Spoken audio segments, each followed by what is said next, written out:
하루의 시작을 하나님께 드리는 모든 만수교회 성도님들을 환영하고 축복합니다. 최근 정말 몇 달간 바쁜 삶을 살아온 것 같습니다. 하나가 끝나면 또 하나가 생기고, 그리고 또 어떤 일이 끝나기도 전에 또 다른 일이 생기면서 정말 바쁜 삶을 살았던 것 같습니다. 그런데 저만 이런 삶을 살아온 것은 아니겠죠.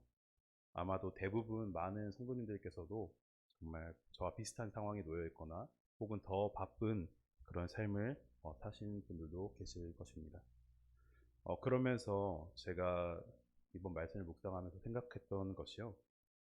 이 세상에 살아가는 구성원으로서 이 세상에서 또 신앙생활을 지속해오고, 그리고 교회로부터 멀어지지 않고 내가 하나님과 동행한다는 것은 정말 간단한 일이 아니구나.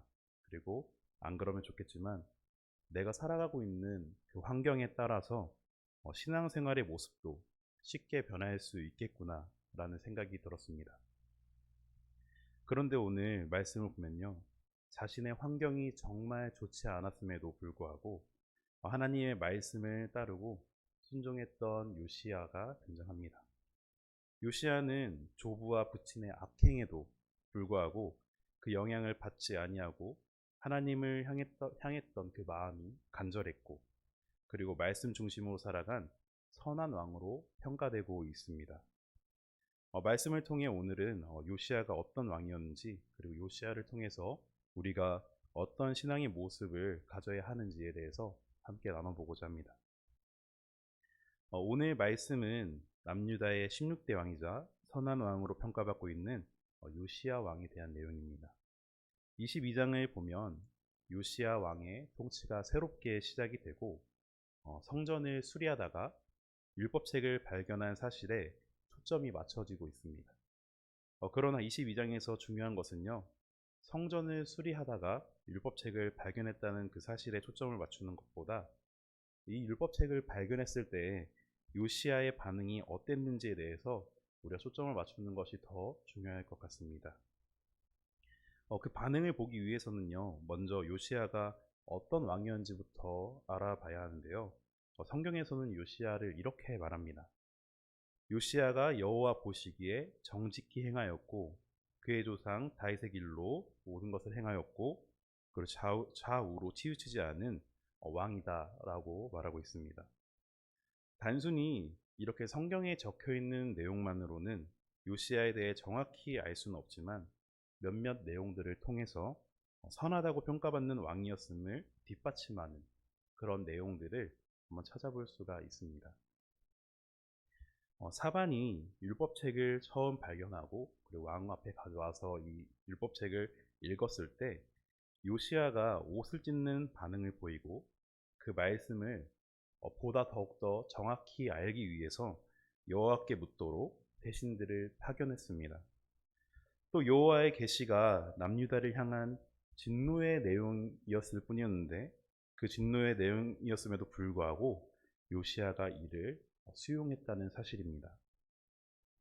여기서 요시야의 반응을 통해서 알 수 있는 확실한 것은요, 요시야는 율법책에 적혀 있던 그 하나님의 계시에 대해서 진정성과 그 엄정성을 알고 그것을 수용하는 말씀 중심의 사람이었고, 그리고 순종의 사람이었음을 알 수가 있습니다. 그리스도인이 요시야를 통해서 본받아야 할 신앙의 모습을 발견할 수 있는데요. 그 첫 번째는요, 바로 말씀 중심의 사람이 되는 것입니다. 요시야가 만약 율법책을 발견하고도 중요하게 생각하지 않았더라면 어땠을까요? 아마 우리가 알고 있는 성경과는 다른 내용으로 흘러갔을지도 모릅니다. 그러나 요시야는 율법책을 발견했을 때 그 말씀이 하나님의 말씀임을 판단했고, 그리고 그 말씀에 귀를 기울이게 되죠. 그런데 그 말씀은 하나님의 진노에 대한 말씀이었는데, 그 유다가 처했던 그 심각한 상황을 정확하게 인식하고 옷을 찢으면서 회개하는 모습을 우리가 볼 수가 있습니다. 그런데 이게 성경을 보다 보면 이게 무슨 대단한 내용인가 싶을 수도 있는데요. 그때 남유다의 배경을 보시면 그렇지 않다는 것을 잘 아실 수가 있을 것입니다. 또 한편 성경에서 보면 요시야 왕과는 전혀 완전 반대가 되는 모습을 보여주는 왕도 있는데요. 예레미야의 예언을 전해들은 요아김 왕과 그의 신하들입니다. 이들의 모습을 기록한 그곳을 보면요.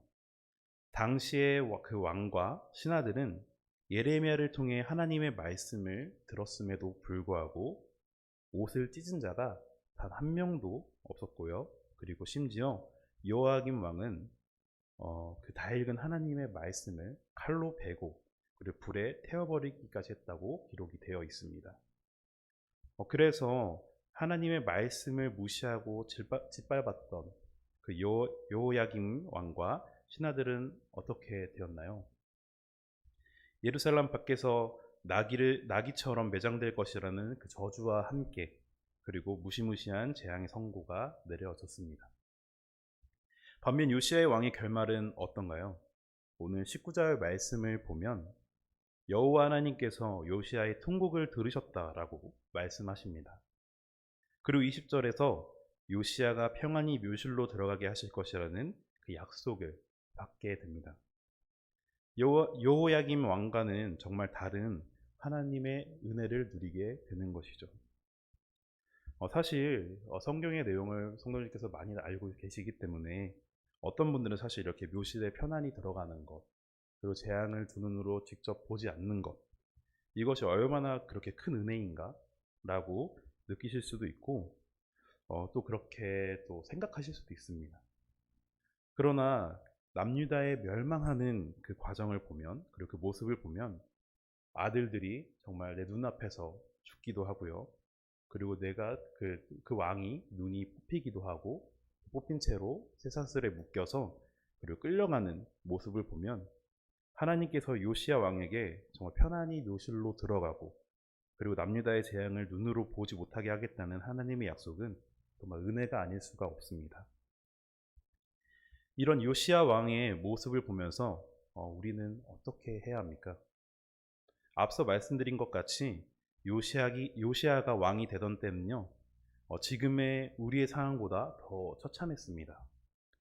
하나님의 말씀이 세상에 널리 선포되고 있지만 받아들이지 못하거나 혹은 외면하고 있는 지금 우리가 살아가고 있는 이 시대와 달리 요시야 왕의 시대는 므낫세와 아몬으로부터 이어지는 우상숭배 시대를 거치면서 하나님의 말씀이 매우 희귀해진 그런 시대 가운데서도 신하가 읽어주는 그 하나님의 말씀을 듣자 옷을 찢으면서 회개했습니다.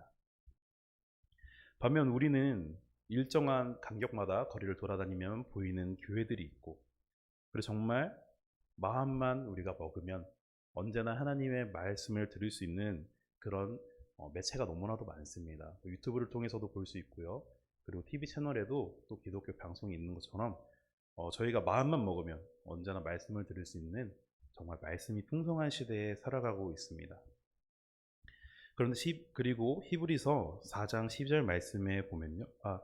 저희가 희귀했던 시대에 살고 있는데 저희가 어떻게 지금 이렇게 말씀이 풍성한 시대임에도 불구하고 그 말씀이 희귀했던 시대보다 더욱더 무감각하게 살아갈 때가 너무나도 많은 것 같습니다. 히브리서 4장 12절 말씀을 보면요. 하나님의 말씀은 살아있고 활력이 있어 좌우의 나에선 어떤 검보다도 예리하여 혼과 영과 및 관절과 골수를 찔러 쪼개기까지 한다고 하였습니다. 이처럼 하나님의 말씀에는 우리가 표현할 수 없는 엄청난 능력들이 담겨 있습니다. 그런데 이런 하나님의 말씀 앞에서 여전히 우리가 무감각하고 아무런 느낌이 없다면 이미 영혼이 죽은 자와 다를 바가 없다는 것입니다. 그러므로 하나님께서 사랑하시는 그리고 그리스도인이라면 말씀 앞에 무감각한 삶을 사는 것이 아니라 요시야 왕처럼 말씀 중심의 사람이 되어서 그 말씀을 중심으로 삶을 살아가고 그리고 비로소 그렇게 살아갈 때 하나님의 축복과 은혜를 경험하는 주님의 복된 자녀가 되시기를 소망합니다. 두 번째는 순종의 사람이 되는 것입니다. 요시야 왕이 된 요시야는 왕이 된 지 18째 해에 성전을 다시 보수하게 됩니다. 이때의 성전은 하나님이 임재하시는 상징적인 처소였습니다. 이 성전에 대해서 관심을 가지고 새롭게 성전을 보수한다는 것은 요시야 왕이 갑자기 돌변한 것이 아니라 이전부터 하나님께 순종하던 믿음의 사람이었음을 알 수가 있습니다. 아마 요시야가 성전을 수리하지 않았더라면 그 율법책을 발견하지도 못했을 것이고, 만약에 그랬더라면 하나님의 말씀을 듣지도 못했을 것입니다. 그리고 또 그 말씀을 듣지 못했으니 요시야가 옷을 찢으면서 회개할 수도 없었겠죠. 그리고 하나님께서 주시는 그 은혜를 누리지 못하고 하나님의 심판의 말씀을 정말 요시야가 직접적으로 겪었을지도 모릅니다. 요시야 왕은요, 율법책을 발견한 그 시점부터 변화가 찾아오기 시작합니다. 요시야가 율법책을 발견한 것은 과연 우연일까요? 절대로 아닐 것입니다. 모든 것이 다 하나님께서 계획하신 것이고 예비하신 것입니다. 왜냐하면 요시야는 하나님을 알았고 하나님께 순종한 사람임을 하나님께서는 알고 계셨기 때문입니다. 하나님의 전을 다시 세우고 요시야가 하나님 앞에 나아감으로써 하나님께서는 친히 보여주시고 그런 요시야를 이끌어 주신 것입니다. 하나님은 하나님께 순종하고 하나님을 따르는 자들에게 늘 말씀하시고 하나님의 일을 계획하십니다. 그렇기 때문에 우리는 요시야처럼 다시 성전을 보수하며 하나님께서 준비하신 우리의 율법책을 찾을 수가 있어야 합니다. 그렇다면 우리의 성전은 무엇입니까? 우리가 보수해야 될 성전, 그 성전은 무엇일까요? 이곳 만수교회입니까? 아니면 정말 밖에 셀 수 없이 많은 교회들입니까? 저는 둘 다 아닙니다 라고 말씀드립니다. 왜냐하면 제가 말씀드린 성전은 우리의 신앙과 믿음입니다. 세상으로부터 무너져 버리고 찌들어 버린 우리의 신앙과 믿음을 바로 세우는 것이 우리의 성전을 보수하는 것입니다. 앞서 말씀드린 것처럼 이때의 성전은 하나님께서 임재하시는 처소였습니다. 그런데 지금 하나님께서 임재하시는 처소가 어디인가요? 교회이기도 하지만 정말 장소에 국한되지 않는다고 생각합니다. 바로 하나님께서는 우리 마음 가운데 임재하십니다. 바로 하나님께서 임재하시는 곳이 바로 그곳이 성전입니다. 성도 여러분, 우리가 정말 우리의 무너져버린 성전을 다시 세우는 데 힘쓰시기를 바랍니다. 그 성전을 다시 세우고 보수하려 할 때 하나님께서는 요시야가 율법책을 발견하고 하나님의 말씀을 받아들인 것처럼 우리에게 하나님의 계획과 뜻을 보여주시고 우리가 그 말씀을 순종할 수 있는 믿음까지 허락하여 주실 것입니다.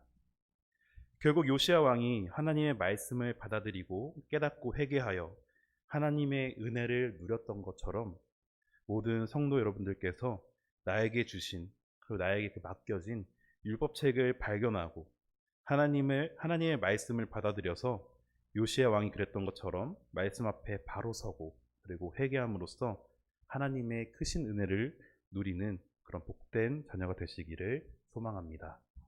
기도하겠습니다.